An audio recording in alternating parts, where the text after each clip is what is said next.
as the month of Ramadan draws to an end, and you seek the forgiveness of Allah subhanahu wa ta'ala, you will have to pay your Zakat al Fitr. Because Zakat al Fitr is a purification and it is a sadaqah. Abdullah ibn Abbas radiyallahu anhu wa radiyallahu anhuma, in a hadith or in an athar collected by Abu Dawood, he said that Allah's Messenger obligated Zakat al Fitr as a purification for the fasting person from indecent speech and loose talk, and in order to feed the poor. Abu Sa'id radiyallahu anhu, he said, we used to give a sa' of grain or barley or dates or dried curds or raisins, as occurs in the hadith in Bukhari. A sa', which is, if you take your two hands together and you cup them, 4 of those is 1 sa', 1 is a mud. So they used to give that, and that is equivalent in our times to 2.4 kilograms of a staple food, whether it be rice or grain or barley or dates. And this is what must be given to the poor. A Muslim pays it for himself and for whom he is responsible. If a person pays individually, then alhamdulillah. But you are responsible for your children and for your wife and for those who are your dependents, that you pay this sadaqat al fitr, and that you pay it in staple food. You do not pay it in cash. You don't go to a poor person and say to him, here's £5 or here's £6. Go to the supermarket and buy what you wish. This is not Zakat al Fitr. Zakat al Fitr is paid in food, in staple food.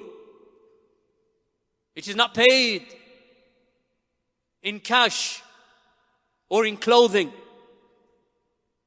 Allah's Messenger sallallahu alayhi wasallam, he ordered sadaqat al fitr, as Abdullah ibn Umar said, on behalf of the young, the old, the free and the slave, and whomsoever you are responsible for. And it must be paid, my brothers and sisters, in the land wherein you live. The land where you spent your Ramadan, that is where you spend and give this food. Because they are awla, the poor people of your land are more deserving of your sadaqah. Indeed, of your zakatul mal even. They are more deserving than those who are outside of your land. Your neighbors, your community, the Muslims around you, they are more deserving. And if they are poor people, and they are poor people, even in the areas that you live in, they are poor people, give them your sadaqat al fitr. I know that you drive down the roads or you walk in the streets and you see all these billboards, giving this country and giving that country. But min bab awla, and more deserving are the people in your land. If the people of your land have been sufficed, and you have given to them and there's no one else to give to, then you may give to the nearest lands or you may give to other lands. As for this habitual practice of sending your funds overseas, and you'll see it again on Eid al-Adha, that it has become a business where people even they've stopped slaughtering. Sunnah mahjura. They've abandoned on Eid al-Adha of slaughtering the animal. They just send the money somewhere else, let someone else do it. So they send it to other countries and they abandon this sunnah.